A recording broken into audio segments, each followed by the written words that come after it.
800 years ago in the city of Balkh, a boy was born who would grow into one of the most beloved poets in human history. His name was Jalal ad-Din Muhammad Rumi, but the world simply calls him Rumi. Rumi wasn't just a poet. He was a scholar, a jurist, and a teacher. But above all, he was a seeker of truth. And what he discovered was something simple yet profound: that love is the bridge between human beings and the divine. In his early life, Rumi followed the path of a traditional scholar. He studied law, theology, and the Quran. People came from far and wide to hear him speak. But then, something happened that changed the course of his life forever. One day, he met a wandering mystic named Shams of Tabriz. Shams was no ordinary teacher. He spoke with fire and lived with intensity. Their friendship was immediate and deep, so deep that it shook Rumi's very soul.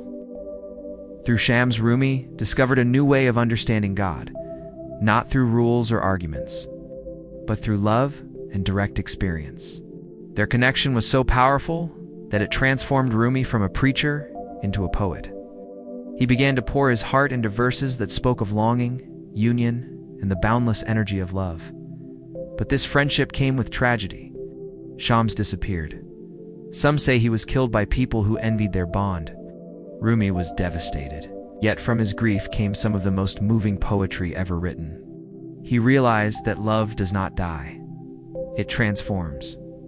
Through Shams, he had touched something eternal. Rumi wrote thousands of poems, collected in works like the Masnavi, sometimes called the Quran in Persian. His verses are full of images of whirling, music, and wine, symbols of the soul's ecstatic dance with the divine. For Rumi, God was not a distant ruler, but the very heartbeat of existence. This is why he inspired the whirling dervishes, the Sufi order, who dance in circles to embody spiritual union. The spinning is not just a ritual. It is a way of saying the universe itself is in motion, and we too must revolve around love. What makes Rumi timeless is that his words go beyond religion. Muslims, Christians, Hindus, Buddhists, even people with no religion at all, find something in his poetry. Because when Rumi speaks of love, he is not talking about one tradition. He is talking about the human soul. He once wrote, "You are not a drop in the ocean. You are the entire ocean in a drop." That is the essence of his teaching, that within each of us lies something infinite, and through love, we can awaken to it.